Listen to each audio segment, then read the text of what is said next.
بسم اللہ الرحمن الرحیم۔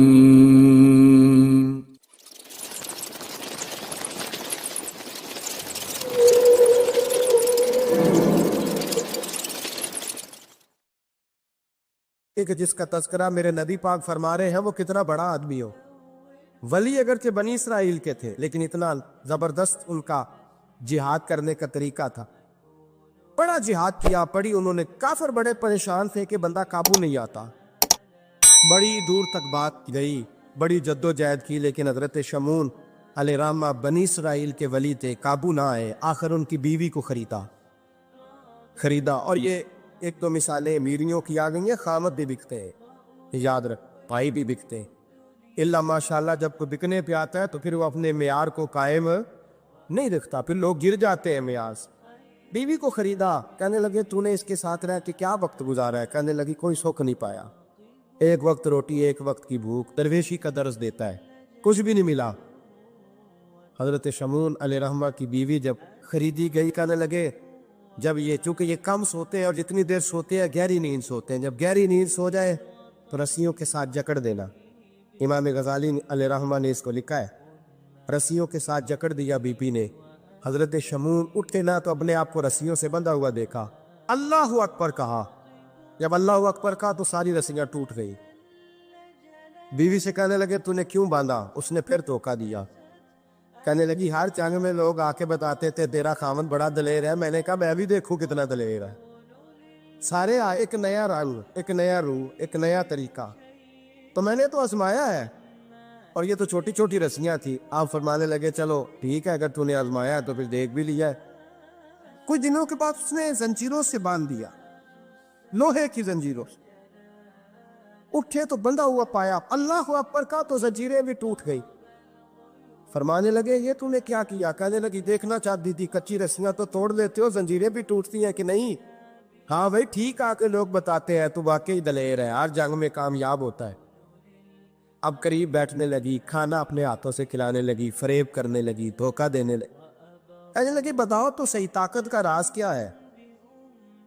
مومن نرم دل ہوتا ہے، ایک دفعہ کوئی مسکرا کے پاس آتا ہے تو سمجھتا ہے کہ شاید یہ میرا خیر خواہ ہے، اس لیے مومن دھوکے کھاتے ہیں، دھوکے دیتے نہیں۔ جب اس نے محبت کے لب و لہجے میں بات کی تو جناب شمعون کہنے لگے اور تو میں کسی چیز سے قابو نہیں آ سکتا، بال ان کے لمبے لمبے تھے، بیٹھتے تھے تو نیچے بال آتے تھے، ہماری شریعت میں جائز نہیں۔ نبی پاک صلی اللہ علیہ وسلم نے زلف کانوں تک کی اجازت دی ہے، کندھوں تک کی اجازت ہے، کندھوں سے نیچے بال آئے تو حرام لکھا ہے اعلیٰ حضرت، کندھوں سے نیچے جائز نہیں۔ ان کے بال بڑے لمبے تھے، بیٹھتے تھے تو نیچے دب جاتے تھے۔ حضرت شمعون کہنے لگے مجھے دنیا کی تو کوئی طاقت نہیں باندھ سکتی، ہاں میرے بالوں سے مجھے باندھ دیا جائے تو پھر نہیں میں اٹھ سکتا۔ بس اس کے ہاتھ بات آ گئی، اس نے کھانا بھی کھلایا، اس نے بستر بھی بچھا کے دیا، پیر بھی دبائے، جب سو گئے تو اس نے ان کے بالوں سے انہیں باندھ دیا، اور کافروں کو جا کے بتایا کہ آج نہیں کھل سکے گا۔ جب اٹھے تو بندھا ہوا دیکھا، بیوی کی طرف دیکھا، اور تجھے خیال نہیں آیا کھول دے؟ کہنے لگی ساری زندگی غربت دی تو نے، یہ دیکھ مجھے ہیرے ملے ہیں، کنگن ملے، یہ دیکھ میرے کانوں میں ہیرا، سونا، چاندی، ہر چیز، چل جا، تیرا کیا کرنا ہے؟ ساری رات عبادتیں، سارا دن تو ذکر فکر اور جہاد میں گزار دیتا۔ دھوکہ دیا۔ ان کافروں نے آ کے ستون کے ساتھ چارپائی اٹھائی اور ستون کے ساتھ کھڑی کی، پھر رسیوں اور زنجیروں سے باندھا۔ اللہ کے ولی کا سب سے پہلے ناک کاٹا، پھر تلوار کے ساتھ کان کاٹے، پھر آنکھیں نکالی۔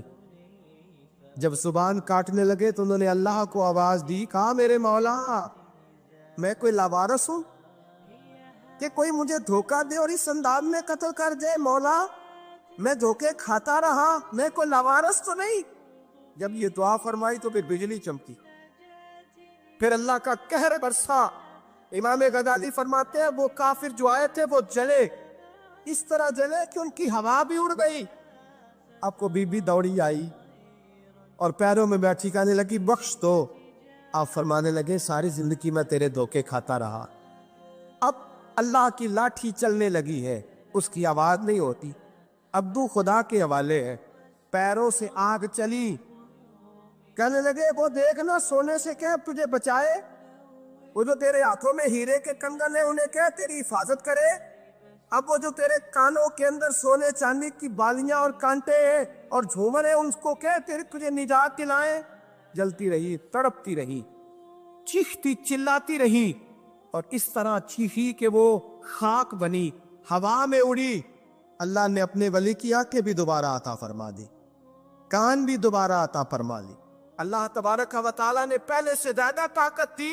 وہ جب باہر نکلے تو اعلان کرنے تھے, لوگوں دیکھو دھوکہ والے جل گئے, تباہ ہو گئے, نام و نشان مٹ گیا, اور مجھے دھوکہ دیا گیا تھا تو اللہ نے مجھے پہلے سے زیادہ طاقتیں عطا فرما دی, پہلے سے زیادہ قوتیں. دھوکہ نہ دے, فریب نہ کرنا. جو آپ کسی کو دے رہے ہیں, اور میرے محبوب علیہ السلام کی ایک حدیث تو یہ بتاتی ہے جو دنیا میں دھوکہ دے گا دنیا میں ہی اس کا نقصان اٹھائے گا. ایک ہوتا ہے محتاج, ایک ہوتا ہے فقیر, اس میں فرق ہے. ایک آدمی کو اچھے کپڑے پہننے کے پیسے نہیں ملتے تو وہ فقیر نہیں, وہ محتاج ہے. اس کے پاس تو ہے ہی نہیں تو وہ کہاں سے پہنے. لیکن ایک آدمی کے پاس لاکھوں کروڑوں روپیہ پڑا ہے لیکن وہ بھی سادہ سا لباس پہننا پسند کرتا ہے تو یہ فقیر ہے, یہ درویش ہے. کنجوس اور درویش میں بھی فرق ہوتا. ایک آدمی اس کا پیسے لگانے کو دل ہی نہیں چاہتا, خرچ ہی نہیں کرنا چاہتا, وہ بخیل ہے, کنجوس ہے. لیکن ایک شخص وہ ہے جس کے پاس سرمایہ ہے, مال ہے, لیکن وہ اپنی ذات کو بڑھانا پسند نہیں کرتا, وہ درویش ہے, وہ فقیر ہے. حضرت سیدنا عبد الرحمن ابن عوف رضی اللہ تعالیٰ عنہ کے پاس اتنے پیسے تھے کہ نبی پاک صلی اللہ علیہ وسلم نے فرمایا تو پکا جنتی ہے پر سب سے آخر میں جنت میں جائے گا. حضور میری غلطی. فرمایا جتنے پیسے ہیں اتنا حساب بھی تو دینا ہے. جس کے پاس صرف ہینڈ کیری بیگ ہوتا ہے نا وہ فٹافٹ باہر آ جاتا ہے, اور جس کے جتنے زیادہ بیگ ہوتے ہیں اس کو اتنی دیر چین پہ کھڑے رہ کے انتظار کرنا پڑتا ہے.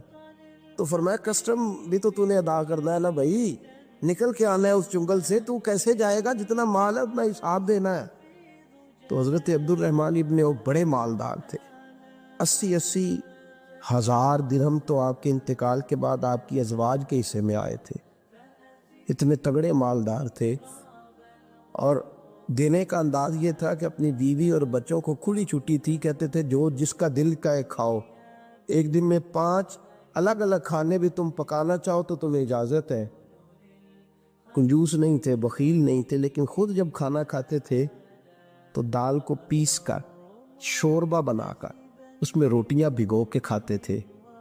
لوگ پوچھتے کہ جناب ہمارے لیے سارا کچھ ہے, بخیل بھی آپ کوئی نہیں, مالدار بھی, یہ کیا کر رہے ہیں؟ تو فرماتے تھے سرید کھا رہا ہوں, یہ کھانا میرے محمد کی سنت ہے صلی اللہ علیہ وسلم. فرمایا یہ کریم کا طریقہ ہے, میں فرض محبت ادا کر رہا ہوں, کسی کی ادا کو ادا کر رہا ہوں. یہ میرا انداز ہے, میری ذات کے بارے میں میرا یہی انداز ہے. سرکہ کھا رہے تھے تو بیٹے نے کہا ابا جی آپ کیوں کھا رہے ہیں, کتنے دن ہو گئے آپ نے بھنا ہوا گوشت نہیں کھایا تو کھائیں. فرمانے لگے بیٹے کل لقمہ اٹھایا تھا گوشت کھانے کو تو مجھے اپنے نبی کا فقر یاد آ گیا, مجھے رسول رحمت صلی اللہ علیہ وسلم نے وہ جو مہینہ کھانا نہیں کھایا وہ یاد آیا ہے. تو حضور کی وہ چیزیں مجھے ان اعلیٰ غذاؤں میں مبتلا ہونے نہیں دیتی, تمہیں اجازت ہے. تم بھئی بادشاہی میں فقیری. آج لوگوں کے پاس اتنا کچھ ہوتا نہیں جتنا کچھ وہ اپنے آپ کو دکھانا چاہتے, دکھانے کا معاملہ ہو گیا, بلکہ قرض اٹھا کے لوگ اپنے آپ کو بڑا کر کے پیش کرتے, حالانکہ ایسا ہوتا نہیں. اسلام فقیری, بادشاہی میں فقیری. میرے رسول پاک صلی اللہ تعالیٰ علیہ وسلم کی ایک حدیث ہے, اگر آپ اس کو سمجھ جائیں تو بہت ساری چیزیں جو ہیں ویسے کھل جائیں گی. ایک صحابی نے کہا حضور میرے جسم کو سکون نہیں, وجود کو سکون نہیں, ظاہری وجود کی بات کی. تو حضور نے فرمایا ازہد فی الدنیا فریح القلب والجسد, فرمایا دنیا سے دل دور کر لے. ازہد فی الدنیا, دنیا میں زہد اکٹھا کر لے, دنیا داری سے ذرا اپنے دل کو دور کر, اللہ تیرے وجود کو بھی سکون عطا کرے گا اور تیرے دل کو بھی سکون عطا فرمائے گا. دنیا داری, ازہد فی الدنیا, ذرا ہٹ لا دنیا سے, ہٹ ذرا, اللہ تیرے دل کو بھی سکون دے دے گا اور تیرے جسم کو بھی. اللہ سکون, راحت, فرحت فریحن فی القلب کے لفظ حدیث میں آئے.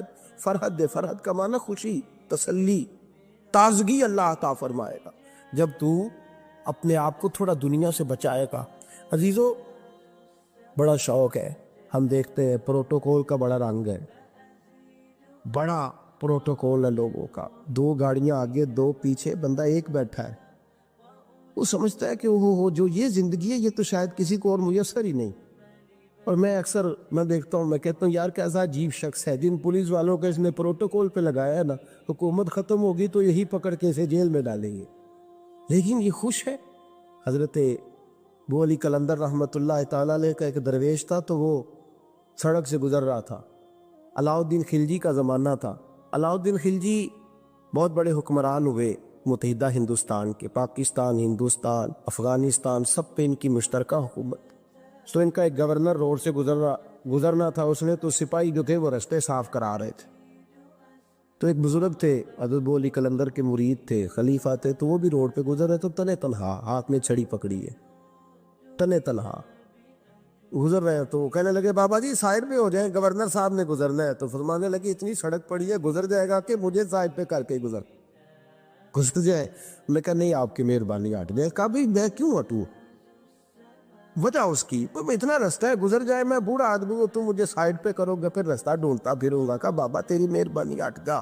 نگاہ فقر میں شان سکندری کیا ہے، اور خراج کی جو گدا ہو وہ کیسری کیا ہے. اس نے کہا میں اس کو کیا سمجھتا ہوں، بادشاہ ہوگا تو گھر ہوگا، میں اسے کیا سمجھتا ہوں. اور میں ناراض نہ ہوئیے گا، امیروں کو خراب غریبوں نے کیا ہے، بڑوں کو خراب چھوٹوں نے کیا. اگر ہم گاڑیوں کے آگے پیچھے بھاگنا چھوڑ دیں تو لیڈر سیانے ہو جائیں. یہ ہمارے نعرے تباہی کرتے ہیں، ہم نہیں سمجھتے کہ ہم کتنا نقصان کرتے ہیں. نگاہ فقر میں شان سکندری کیا، خراج کی جو گدا ہو وہ کیسری.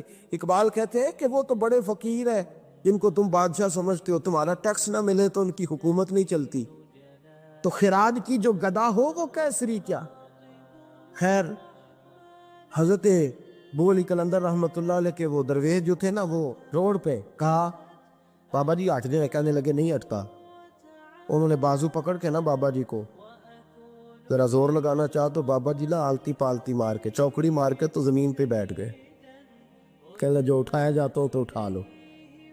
اب وہ تو درویش کبھی ضد کرتے نہیں، اور اگر کریں تو مسلم شریف میں میرے نبی پاک نے فرمایا رب اشرز اکبر لو اقسم علی اللہ لابرہ. فرمایا رب کریم کا بندہ تو اللہ کو قسم دے دے تو اللہ اس کی قسم کو پورا فرما دیتا ہے. اللہ اس کی قسم کو پورا فرماتا ہے. تو میں جاؤ اٹھتا ہوں تو اٹھا لو. بحث ہونے لگی، لوگ کٹھے ہو گئے، رش ہو گیا. تو اتنی دیر میں گورنر صاحب کی سواری بھی پہنچ گئی. تو گورنر صاحب کہنے لگے بابا اٹھتا کیوں نہیں؟ فرمانے لگے کیوں اٹھوں، اتنا رستہ ہے گزر جا. میں بابا اٹھ کیوں شور ڈالا ہوا ہے؟ کہنے لگے تو میرے نوکر کا نوکر ہو کے مجھے اٹھنے کا کہتا ہے. میرے نوکر کا. وہ غصہ آیا تو اس نے بابا جی کو تھپڑ مار دیے. بابا جی اور ہنسے، کہنے لگے تجھے کہا تھا نا نوکر کا نوکر ہے، تو واقعی نوکر ہے. اس نے کہا میں تھپڑ مارتا ہوں. بابا ہنستا ہے. یہ زیادہ انسلٹ ہوتی ہے. آپ کر کے دیکھیں، آپ غصے کے جواب میں غصہ کریں تو سامنے والے کو کوئی سزا نہیں. آپ کبھی گالی کے جواب میں مسکرا دینا، یاد اب میں تیرے ساتھ بات کروں، تیرے ساتھ بحث کروں، تو یہ زیادہ بڑی سزا. یاد رکھیے گا، ہم تو دشمن کو بھی پاکیزہ سزا دیتے، ہاتھ اٹھاتے نہیں، اسے اس کی نظروں سے گرا دیتے. جب تھپڑ مارا تو بابا جی ہنس پڑے. کہنے لگے تجھے کہا تھا نا تو غلام ہے. تو بھائی واقعی غلام ہے. اب جب ہنسے تو اب اس کو ڈھارس ہوئی، توجہ ہوئی. کہنے لگا بابا ماجرا کیا ہے، میں کیسے غلام کا غلام ہوں؟ تو بابا کہنے لگا دیکھنا، تجھے مسجد آنے کا کہے تو تیرے لیے مصیبت ہے. اتنے لوگوں کو تو ٹائم دے لیتا ہے لیکن اللہ کو تو نہیں دے پاتا. تو نفس کا غلام ہے اور نفس میرا غلام ہے، لہذا تو میرے غلام کا غلام ہے، تو میرے نوکر کا. کہنے لگا یہ ساری نفس پرستی ہے، یہ جو تو نے دنیا داری اکٹھی کی ہوئی ہے نا، یہ جو تیرے نعرے لگ رہے ہیں اور تو سمجھتا ہے کہ یہ میرے، تو تنخواہ دیتا ہے، تیرے نعرے لگاتے ہیں. ذرا تنخواہ چھوڑ کے بات کر، پھر دیکھتے رہے کتنے نعرے لگتے ہیں. تجھے ڈرتے ہیں تجھ سے لوگ، تیرے آگے پیچھے بھاگتے ہیں. ذرا اقتدار سے سائڈ ہو تو یہ پتہ لگے تیری قیمت کیا ہے. تو سمجھتا ہے کہ میری جیب میں پیسے یا لوگ مجھے سلوٹ کرتے ہیں، تو نہیں ہے، تجھے سلام کوئی بھی نہیں کر رہا، تیری جیب کو سلام ہو رہا ہے. تیرے عہدے اقتدار کو اور تیری وحشت اور دہشت کو سلام ہے۔ اس نے کہا حضرت جی مجھے سلام کب ہوگا؟ تو فرمانے لگے جب تو بادشاہی میں فقیری کرے گا، جب تو بادشاہی میں بھی فقیری ہوتی ہے میرے عزیزوں، بادشاہی میں بھی فقیری ہوتی ہے۔ آپ کے اس ہندوستان کا ایک بادشاہ کا نام اورنگزیب عالمگیر بھی ہے۔ اورنگزیب عالمگیر کے انتقال کا وقت آیا نا، تو اورنگزیب عالمگیر بیمار ہوئے، آخری وقت منبر پہ چڑھے اور لوگوں کو کہنے لگے لوگوں تو مجھ سے اکثر پوچھتے تھے نا کہ بادشاہ تیری 2 انگلیوں پہ سیاہی کو لگی رہتی ہے اور تیرے ہاتھوں میں سوراخ کیوں رہتے ہیں؟ اورنگزیب عالمگیر یہ میں آپ کو فرشتوں کی کہانی نہیں سنا رہا، اس دنیا میں اس دور میں اس دھرتی پر بسنے والے لوگوں کی کل کی بات سنا رہا ہوں۔ اس ہندوستان میں ہندوؤں کے ملک پر حکومت کرنے والے ایک مسلمان دیانتدار بادشاہ کی بات سنو۔ کہتے ہیں ہاتھوں میں سوراخ کا پوچھتے تھے نا تم لوگ، اور تم مجھے پوچھا کرتے تھے تیرے ہاتھوں پہ سیاہی کو لگی ہوئی ہے۔ اورنگزیب عالمگیر متحدہ ہندوستان کا مطلق العنان بادشاہ کہنے لگا میرے انتقال کا وقت آ گیا ہے، اب میں تمہیں بتاتا ہوں، میں نے ساری زندگی حکومت کے خزانے سے 1 روپیہ تنخواہ نہیں لی، میں کتابت کرتا تھا، کتابیں لکھ کے جو مجھے مزدوری ملتی تھی، اور میں ٹوپیاں سیا کرتا تھا، میرے ہاتھوں میں سوراخ ہو جاتے تھے، میں نے اس کا رزق حلال کھایا ہے، اور فرمایا 50 روپے فلاں جگہ میں نے رکھ دیے ہیں، میں مر جاؤں تو اس کا مجھے کفن دے دینا اور لوگوں کو بتانا کہ وہ ہندوؤں میرے رسول پاک صلی اللہ علیہ وسلم نے جس طرح مجھے کہا تھا میں نے اس طرح حکومت کی۔ وہ خطبہ پڑھ رہے تھے، اورنگزیب خطبہ پڑھ رہے تھے اور گلیوں میں کھڑے ہندو کلمہ پڑھ پڑھ کے مسلمان ہو رہے تھے۔ میرے دوست یہ بادشاہی میں فقیری، ہمارے پاس تو پیسے آتے ہیں تو ڈرائیور کی ذمہ داری ہے، یہ بھی پروٹوکول ہے، ڈرائیور نے گاڑی بھی چلانی ہے اور صاحب کا دروازہ بھی کھولنا، اس نے اندر بیٹھے کے تو دروازہ بھی ڈرائیور صاحب نے، نفس پرستی ہے، جتنا مرضی آگے لے جاؤ، اتنا مرضی، یہ کوئی بادشاہی، یہ کوئی آپ کا بڑا پن نہیں ہے، وہ تنخواہ لیتا ہے، مجبور ہے، کیا کرے؟ ہو سکتا ہے کل کو اس کے پاس پیسے آئیں تو بدلہ لینے کے لیے آپ کو بلا لے کے چل میرا دروازہ کھول، وہ محبت کے ساتھ عقیدت کے ساتھ تھوڑی ایسے کر رہا ہے۔ ہم سرا مال آتا ہے تو ہم بڑے بن جاتے ہیں، جو بڑے تھے وہ حضرت مولا کائنات شیر خدا علی المرتضیٰ رضی اللہ تعالیٰ عنہ فرماتے ہیں میں نے حضور کی بارگاہ میں عرض کی یا رسول اللہ کو نصیحت ہی کر دیں، حضور مجھے کوئی، تو حضور نے فرمایا علی جو دنیا میں پروٹوکول لیتا ہے آخرت میں رسوا ہو جاتا ہے، جو دنیا میں دنیا داری دبدبے تنتنے کی خواہش کرتا ہے، خواہش ملا رومی رحمت اللہ علیہ نے بڑا عجیب جملہ لکھا ہے۔ ملا رومی کہتے ہیں ہمارے پاس فرعون جتنے پیسے نہیں، نمرود جتنی دولت نہیں، ورنہ کئی لوگوں کا خدا بننے کو دل کرتا ہے، معاذ اللہ تعالیٰ۔ وہ کہتے ہیں کئی لوگوں کا دل کرتا ہے کہ لوگ ہمیں سجدہ کریں، لیکن فرعون اور نمرود جتنی طاقت دولت نہیں، ورنہ لوگ کرائے، معاذ اللہ تعالیٰ۔ خواہشات نفس اتنی بڑھ گئی ہیں، اچھا لگتا ہے۔ ہمارے لیڈران کہتے ہیں 2-4 بندے حلقے میں مرے نا تو الیکشن کا مزہ ہی نہیں، معاذ اللہ تعالیٰ یہ ہمارا حال ہو گیا۔ ہم نعرہ بازی کی قائل قوم ہے، ہم نعروں پہ زندہ رہنے والے نفس پرست بنتے جا رہے ہیں۔ شیر خدا رضی اللہ تعالیٰ عنہ فرماتے ہوئے رسول کریم نے فرمایا جو یہاں عزتیں ڈھونڈتا ہے، یہاں خواہش کرتا ہے نعروں کی، پروٹوکول کی، آخرت میں رسوا کر دیا جاتا ہے، اور فرمایا جو یہاں جھک جاتا ہے اللہ قیامت میں اسے عزت عطا فرما دے گا۔ یہ حضور نے نصیحت فرمائی۔ حضرت عمر بن عبدالعزیز، زمانہ ڈرتا تھا، بڑا نام ہے، فقیری اور چیز ہے، درویشی۔ اقبال کہتے ہیں دیار عشق میں اپنا مقام پیدا کر، نیا زمانہ نئے صبح و شام پیدا کر، خدا اگر دل فطرت شناس کرے عطا تجھ کو، سکوت لالا و گل سے کلام پیدا کر، میرا طریق امیری نہیں فقیری ہے، خود ہی نہ بیچ غریبی میں نام پیدا کر۔ حضرت عمر بن عبدالعزیز رات کو بیٹھ کے نہ لکھ رہے تھے، تو ایک نوجوان آپ کی خدمت کے لیے رہتا تھا ہر وقت، حضرت جی لکھ رہے تھے، چراغ جل رہا تھا تو وہ تحریر کر رہے تھے، ایک مہمان بھی آیا ہوا تھا، تو وہ نوجوان نہ بیٹھے بیٹھے نہ لیٹا تو سو گیا۔ توجہ ہے آپ کی میری بات پہ؟ بیٹھا نا وہ بیچارہ سو گیا، تو حضرت نے تکیہ پیش کر دیا، نوجوان نے تکیہ پکڑا تو اس نے لپاٹ کے وہ گہری نیند چلا گیا۔ ایک جھونکا ہوا کا آیا تو چراغ گل ہو گیا، مہمان بیٹھا تھا، کہنے لگا حضرت جی میں چراغ جلا دوں؟ فرمانے لگے نہیں، مہمان سے خدمت نہیں لینی چاہیے، میں جلاتا ہوں۔ کہا پھر اس کو اٹھا لے۔ کہنے لگے جوانوں کو نیند زیادہ آتی ہے، سویا رہنے دو۔ کہ حضور سونے تو نہیں آیا، خدمت کے لیے آیا۔ فرمانے لگے یار سویا رہنے دو، کیا عرض ہے۔ حضرت عمر بن عبدالعزیز اٹھے، چراغ جلایا، واپس آ کے بیٹھے تو وہ دیکھے نا، یہ بادشاہوں کے لیے تو نہیں نا ایسا ہوتا، بادشاہ تو نہیں نا کر سکتے، یہاں تو تھوڑا سا جس کے پاس پیسہ آ جائے وہ کہتا ہے کہ تو نوکر میرے منہ میں کبھی لقمہ بھی ڈال دے تو پھر ہی ہے، وہ میکس کا مجھ سے تنخواہ لیتا ہے اور اب یہ اتنا کام بھی نہیں کر سکتا۔ ہر کام ہم کرانا پسند کرتے ہیں۔ کہاں حضرت عمر بن عبدالعزیز سے کہنے لگا حضور عجیب آپ بادشاہ ہیں، آپ نے غلام کو جگایا ہی نہیں۔ حضرت عمر نے کیا، حضرت عمر بن عبدالعزیز نے جو قانون پیش کیا بڑا زبردست ہے۔ فرمانے لگے کم تو انا عمر بن عبدالعزیز رجعت انا عمر بن عبدالعزیز۔ فرمانے لگے کیا ہو گیا ہے، میں جب چراغ جلانے گیا تھا تو پھر بھی عمر بن عبدالعزیز ہی تھا، اور واپس آیا ہوں تو پھر بھی عمر بن میں تبدیل۔ محتسب نے جوزی نے لکھا ہے، کہنے لگے کم تو جب گیا تھا انا عمر بن عبدالعزیز، پھر بھی عمر بن رجعت، اور میں لوٹ آیا ہوں، واپس آیا ہوں تو دیکھ لو کوئی کمی تو نہیں ہوئی، میرا باپ بھی وہی ہے، میں بھی انا عمر بن عبدالعزیز۔ میں بدلا تو دیار عشق میں اپنا مقام پیدا کر، نیا زمانہ نئے صبح و شام پیدا کر۔ بادشاہی میں جو فقیری ہے نا میرے دوست، جو اس کی لذت ہے، دیکھیے نا رسول پاک صلی اللہ تعالی علیہ وسلم دو جہاں کے بادشاہ ہیں۔ حضور فرماتے ہیں میرے دو وزیر زمین پہ ہیں، دو آسمانوں پہ ہیں۔ وزیر کس کے ہوتے ہیں؟ بولیے نا، دو میرے وزیر ترمذی کی حدیث ہے، دو زمین پہ ہیں، دو حضور زمین والے وزیر کون سے ہیں؟ فرمایا ابو بکر اور عمر۔ آسمان والے کون ہیں؟ فرمایا جبریل اور میکائیل علیہ السلام۔ میرے دو وزیر یہاں ہیں، دو وزیر حضور بادشاہ ہے، وہ دو عالم کی رحمت تھے، جہاں چاہتے وہیں رہتے، یہ ان کی مہربانی ہے کہ یہ عالم پسند آیا۔ حضور دو جہاں کے بادشاہ ہیں، لیکن میرے نبی پاک کپڑا خود سی رہے ہیں۔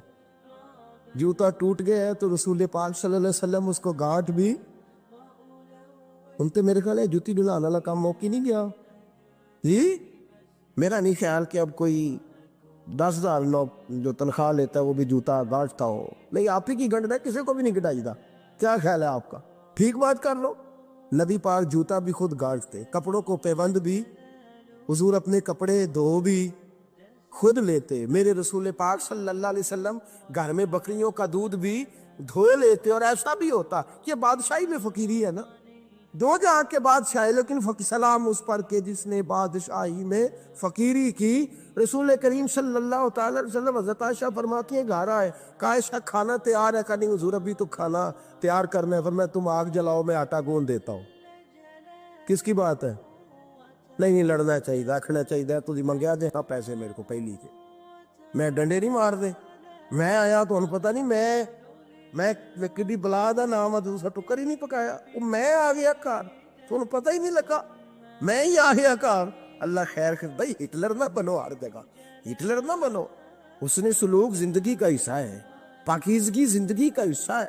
میرے رسول کریم صلی اللہ، حضرت عمر فاروق رضی اللہ تعالیٰ عنہ فرماتے ہیں میں گیا نبی کریم سے ملنے تو موٹے بان کی چارپائی، ہم اسے اسی مونجدی منجی آندے ساؤنو، موٹے بان کی چارپائی، مشکات کی حدیث ہے۔ حضرت عمر فرماتے ہیں میں سخت دل والا شخص تھا، حضور سے ملنے گیا تو نبی پاک آرام کر رہے تھے چارپائی، میں جا کے قریب زمین پہ بیٹھ گیا، حضور نے آہٹ سنی تو حضور اٹھے۔ فرماتے ہیں جب نبی پاک اٹھ کے بیٹھے تو حضور کے وجود پر میں نے بان کے نشان دیکھے، کہتے ہیں میں رو پڑا، سخت دل تھا پر رو پڑا۔ میں نے کہا حضور کیسے رو، کس طرح موجیں کرے، اور آپ اس بان کی چارپائی پہ؟ تو میرے کریم رسول نے فرمایا عمر تجھے اچھا نہیں لگتا، جتنی موج کرنی ہے دنیا میں کر لے، آخرت میں ذلیل ہو جائے۔ فرمایا ان کو کرنے دے موج، وہ تو ذلیل ہونے کے لیے کر رہے ہیں، اور میں نے اس دنیا سے کیا لینا ہے، تھوڑا سا وقت گزارنے کے لیے آیا ہوں، یہاں کے بند ہوں گی، وہاں میرا رب ساری عزتیں مجھے ہی عطا فرما دے گا۔ اس حد فی الدنیا فریح القلب والجس۔ میرے عزیزوں، یہ فقیری میرے نبی پاک صلی اللہ علیہ وسلم، درویشی میرے رسول پاک کی۔ حضرت بلال حبشی کو حضور نے سویرے سویرے بلایا اور بلا کے فرمایا بلال رات تو نے میرا بستر پہ کپڑا ڈبل کر کے بچھا دیا تھا، ڈبل کر کے بستر بچھا دیا تھا تو نے۔ یا رسول اللہ کیا ہوا؟ فرمایا نیند تو مجھے بڑی آئی ہے پر میرے نفل کچھ رہ گئے، آج کے بعد ڈبل کر کے نا بسترا بچھانا، سنگل ہی بچھانا، اس پہ ذرا کروٹیں بدلتا رہتا ہوں تو آنکھ جلدی کھل جاتی ہے۔ میرے دوستو آسان کہاں لوگ یقین کریں نا، گرمیوں میں سویرے اٹھتے ہیں نہ سردیوں میں اٹھتے ہیں، گرمی میں اے سی نہیں اٹھنے دیتا اور سردی میں بستر نہیں جان چھوڑتا، اٹھتے ہی نہیں ہم، بلکہ باقی کے معاملات بھی ہمارے اسی پریشانی کا شکار ہے۔ سنو اور یاد رکھو، میرے رسول کریم صلی اللہ علیہ وسلم نے بادشاہی میں فقیری سکھائی، بادشاہی میں فقیری، میرے رسول کریم صلی اللہ علیہ وسلم نے بادشاہی میں فقیری سکھائی۔ حضرت سیدنا سلمان فارسی کو حضرت عمر فاروق رضی اللہ تعالیٰ عنہ نے بلایا تو کہا میرا دل کرتا ہے آپ کو میں مدائن کا گورنر بنا دوں۔ حضرت سلمان فارسی بڑے تگڑے قبیلے سے تعلق رکھتے تھے، بکتے بکاتے مدینے میں آ کے بکے، پھر نگاہ مصطفیٰ میں بک گئے صلی اللہ علیہ وسلم، بڑے تگڑے قبیلے سے تعلق تھا۔ یا حضرت عمر نے فرمایا میں آپ کو گورنر، کا جی جیسے آپ کا حکم ہے، امیر کی بات ماننا، گورنر بن گئے۔ اور گورنر صاحب کرتے کیا ہے؟ گورنر صاحب کا حال یہ کہ گورنر صاحب نے وہی پھٹے پرانے سادے سے کپڑے پہنے اور ایک ہاتھ میں چھڑی پکڑی ہے، کبھی ادھر گھومتے ہیں کبھی ادھر، مدائن کی گلیوں میں گورنر صاحب گھوم رہے، اللہ اکبر۔ جہاں سواریاں اترتی تھی نا شہر کی، لوگ جو کرایہ لے کے گھوڑوں پہ سوار کرتے تھے، جہاں وہ لا کے اتارتے تھے، وہاں ایک شخص اترا، مہمان آیا کسی کے گھر میں مدائن، وہ شخص مہمان آیا تو اس کے بعد بڑے بڑے بکسے تھے، اس نے حضرت سلمان فارسی کو گھومتے دیکھا، کہنے لگے او غلام ادھر آئے نا، او بولیے او غلام ادھر آ۔ حضرت سلمان فارسی کہنے لگے جی جناب، کہنے لگے میرا سامان اٹھا اور فلاں گھر میں نے جانا چھوڑ کے آ۔ جرت تو کرے کوئی جرت تو کرے کونسلر صاحب کو بھی آواز دینے کی، طاقت تو کرے کوئی، ایک معمولی سپاہی کو بھی کہنے کی جو نہ سب انسپیکٹر ہے نہ وہ کسی عہدے پہ فائل، صرف ایک سادہ قوم کا وہ پیر، اس کو کہہ کے تو ادھر آؤ غلام، بھائی گورنر کوئی کہہ دیا۔ گورنر صاحب نے سر کے اوپر بکسا اٹھایا ہے اور گلیوں میں گزر، کہتے ہیں بھائی غلام کو رستہ دے دو، ذرا سامان وزنی ہے، ذرا غلام کو رستہ دے دو، سامان وزنی ہے، پیچھے ہٹ جاؤ، ذرا رستہ دے دو۔ شہر میں داخل ہوئے تو لوگ دوڑے آئے، کہا حضور ہمیں دے دے۔ فرمایا نہیں، اس نے مجھے کہا ہے غلام اٹھا۔ وہ شخص شرمندہ ہو گیا، کہنے لگا حضور مجھے کب خبر تھی کہ آپ گورنر ہیں، غلطی ہو گئی، میں غلام کیا بیٹھا۔ حضرت سلمان فارسی رو پڑے، فرمانے لگے تو میرا موصل ہے، تو نے تو مجھے میری اوقات یاد کرا دی ہے، میں غلام ہوں، میں کھجوریں بیچا کرتا تھا، میں مدینے میں نوکری کرتا تھا، تو نے اچھا کیا ہے۔ فرمایا نا تو میرا موصل ہے، تو نے مجھے یاد کرا دیا، میں کیا نا، اب میں ہی لے کے چلوں گا۔ رستے میں جا رہے ایک شخص دوڑا آیا، کہنے لگا حضور وزنی بڑا ہے، مجھے دے دے، یہ بادشاہ ہے، فقیری ہو رہی ہے، حضور وزنی بڑا ہے مجھے دے دے، میں اٹھا لیتا ہوں۔ تو حضرت سلمان فارسی فرمانے لگے پہلے وعدہ کر قیامت کے دن میرے گناہوں کا بوجھ اٹھا لے گا، وعدہ کر، تو کہے گا اللہ کے حضور کہ یا اللہ سلمان کے جو پاپ ہے ان کا بوجھ میں اٹھاتا ہوں۔ کہنے لگا حضور میں تو اپنا نہیں اٹھا سکتا۔ فرمایا پیچھے ہٹ جاؤ، اگر وہاں میرا کوئی بوجھ نہیں اٹھا سکتا تو یہاں بھی کوئی نہ اٹھائے۔ حضرت سلمان فارسی رضی اللہ تعالیٰ عنہ گورنر ہے صوبے۔ میرے دوست ہماری یہ جو جھوٹی انا ہے نا، لوگ میرا استقبال کرے، مجھے اٹھ کے ملے، مجھے پروٹوکول دے، میرا نام جپے، میں ہوتی رہے ہر جگہ، بس مجھے ہی لوگ جانے۔ اور میرے عزیز اس دھندے سے باہر آ، نفس پرستی کی اس جنگ سے نکل آ، اپنے مزاج کی اس قلت سے نکل آ، اپنے آپ کو جو بات نہیں بھی آتی ہوتی اس میں بھی ہم دخل دے کے اپنا کوئی نہ کوئی پیغام اور جملہ ضرور بیان کرنا چاہتے ہیں۔ بھئی ہمارا بھی نام لکھ لو، ہم بھی شامل ہیں، ہمیں بھی پتہ ہے اس گورکھ دھندے کا کچھ نہ کچھ، ہمیں بھی شامل کر لو۔ یہ نفس پرستی کی جنگ ہے، اس سے نکلو۔ اگر رب کریم نے بادشاہی دی ہے تو اس میں فقیری کرو، کبھی کبھی اپنے کپڑے خود استری کر لینے چاہیے، نہیں نہ بولے آپ لوگ، مشکل کام بتا دیے نا میں نے۔ کس کے کپڑے استری کرنے کو کہا جی؟ اللہ خیر کرے، میں کیا رہے، میں تو مارے دی گل کر چلی، بھولے نہیں نا آپ لوگ۔ کبھی کبھی اپنے کپڑے خود استری، کبھی کبھی اپنے جوتے خود پالش کر، کچھ نہیں فرق ہوتا، اس سے آپ کا نفس کچلا جائے۔ کبھی کبھی نا، کبھی کبھی باوجود موٹر سائیکل اور گاڑی کی موجودگی میں پیدل سفر کر لینا چاہیے، کچھ نہیں فرق ہوتا۔ کبھی کبھی کوئی آدھا کلو چینی پکڑ کے دکان سے خود اپنے، کوئی نہیں کہنے لگا کہ غریب ہو گئے ہمیں، خود ہی انہیں آدھا کلو کھانڈے کہنے دو کو کہتا ہے، کچھ نہ کچھ اپنے نفس پہ بوجھ ڈالے. بھائی کبھی کبھی آپ بھی کبھی جو آپ کا ملازم ہے نا گھر میں، اس کو بٹھا کے کہا کریں بیٹھ یار میرا دل کرتا ہے میں تمہیں چائے بنا کے دوں. کبھی کہا کریں گھر والوں کو بیٹھو آج میں تمہیں کھانا گرم کر کے دے دیتا ہوں. کچھ فرق نہیں آنے لگا، عزت شان میں کوئی کمی نہیں آنے لگی. کبھی کبھی یہ کام، وہ جو گھومنے والی کرسی رکھی ہوئی ہے نا جس پہ بیٹھ کے ہم حساب کرتے ہیں، کبھی کبھی اس پہ کسی غریب کو بھی بٹھا کے دیکھیں، کچھ نہیں فرق آنے لگا. یہ اس پر کچھ کوڑے برسائے تاکہ یہ کچھ سمجھدار ہو جائے. یہ جو ہم نے بڑی لمبی چوڑی اپنے لیے جھوٹی انا کے دروازے کھول رکھے ہیں، یہ روز ہمیں دور کر رہے. جو نفس پرستی کی جنگ ہوتی ہے یہ بندے کو اللہ کے دروازے سے دور لے جاتی ہے. یہ نبی پاک کی محبت دل سے نکالتی ہے. یہ ذہن کے اندر اچھی سوچ نہیں آنے دیتی. ذہن میں جب بھی کوئی بات آتی ہے بری آتی ہے. تکبر اور غرور والے جو لوگ تھے نا ان کا کبھی کچھ نہیں ہو سکا.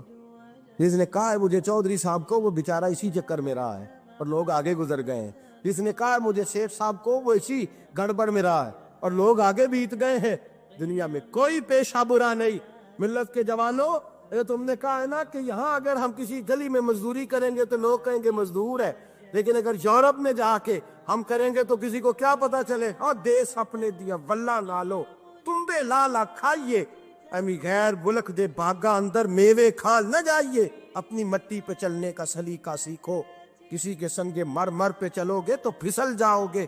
عزیزو، ہم آج اس بادشاہی میں فقیری کے حسن سے ناز جا.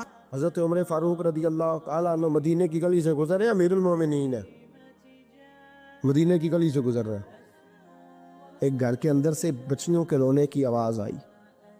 بچیاں رو رہی ہوں اور بچی اپنی ماں سے کیا کہتی ہے؟ کہتی اماں ابو بکر تو اب انتقال کر گئے. حضرت عمر کا پہلے دن ہے خلافت کا، اب ہمارا کیا بنے گا؟ ابو بکر تو وصال کر گئے. حضرت عمر فاروق رضی اللہ تعالیٰ عنہ نے رونے کی آواز سے دروازے پہ دستک دی. کہا بیٹو کیا بات ہے؟ تو بچیاں کہنے لگیں عمر ہمارے ابا جی، ہماری 10-15 بکریاں ہیں تو ہمارے والد صاحب ان کا دودھ دھو کے بیچا کرتے تھے، گزارا ہو جاتا تھا.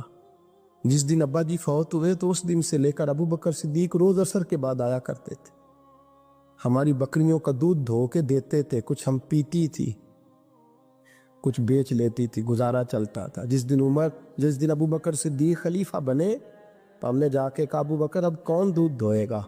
تو سیدنا صدیق اکبر رضی اللہ تعالیٰ عنہ نے فرمایا بیٹے پہلے تو میں مرضی سے خدمت کرتا تھا، اب تو مصطفیٰ کی امت کی نوکری میری ڈیوٹی بن گئی ہے تو میں آؤں گا. بچیاں رو رہی ہیں. حضرت عمر کو بتاتی ہے، کہتی ہیں ابو بکر چلے گئے ہیں تو ہم پریشان ہیں، یتیم ہیں، لاوارث ہیں، بھائی کوئی نہیں، کون آئے گا، کون دیکھ بھال کرے گا؟ حضرت عمر فاروق گھٹنوں کے بل زمین پہ بیٹھ گئے، ان چھوٹی چھوٹی بچیوں کو سینے سے لگایا، فرمانے لگے میں ابو بکر کا کیا کروں؟ میرے لیے رستے بڑے مشکل کر گیا ہے. میں اس کے کس بادشاہ پخت ہو کے وہ غریبوں کے گھروں میں آ کے ان کی بکریوں کا دودھ بھی دوتا تھا، امیر المومنین ہو کے یہ رنگ بھی تھا. پر میں بیٹیوں فکر نہ کرنا، جب تک عمر زندہ رہے گا، عمر آتا رہے گا، یہ نوکری کرتا رہے گا. کچھ دن بیتے تو حضرت عمر فاروق کو یاد آیا مدینے میں ایک بوڑھی اماں بھی رہتی ہے جس کا کوئی گھر کا کام کرنے والا نہیں اور جس بی بی کا کوئی بال بچہ نہیں اور آنکھوں سے بھی وہ نابینی ہے. حضرت ابو بکر صدیق رات کے سناٹے میں جایا کرتے تھے، اس کے گھر میں جھاڑو دیتے تھے. یہ بادشاہ ہے، اس کی فقیری کا رنگ دیکھو. اس کو کنویں سے پانی بھر کے لا کے دیتے تھے. اور یہ لفظ آپ سنیں گے تو حیران ہو جائیں گے. اس بوڑھی اماں کے لیے نا ایک کونے میں گھر میں دور بار شیر میں ایک جگہ کھود دی تھی جہاں وہ بی بی پخانہ اور پیشاب کرتی تھی. امیر المومنین حضرت ابو بکر صدیق رات کو جاتے تھے اور اس کا وہ پخانہ وہاں سے اٹھا کے باہر پھینک کے آیا کرتے تھے. اس عورت نے پیغام بھیجا کہ عمر سے کہو میری بھی ڈیوٹیاں تو نے سر انجام دینی ہے. عمر فاروق ساری رات کام کرتے، سناٹا گہرا ہوتا تو جھاڑو دبایا ہے بغل میں اور عمر فاروق نکلے ہوئے اس بی بی کے گھر میں جھاڑو دیا جا رہا ہے. حضرت انس بن مالک فرماتے ہیں میں نے آخری عمر میں بھی اس بوڑھے عمر کو دیکھا، اس بڑھاپے میں بھی میں نے اس شخص کو دیکھا ہے کہ جب وجود کمزور ہو گیا، داڑھی سفید ہو گئی، لیکن پھر بھی اس کا انداز نہیں بدلا. اس نے ساری زندگی بادشاہی میں فقیری کر کے گزار دی، یہ پھر بھی کسی کے گھر میں جھاڑو دے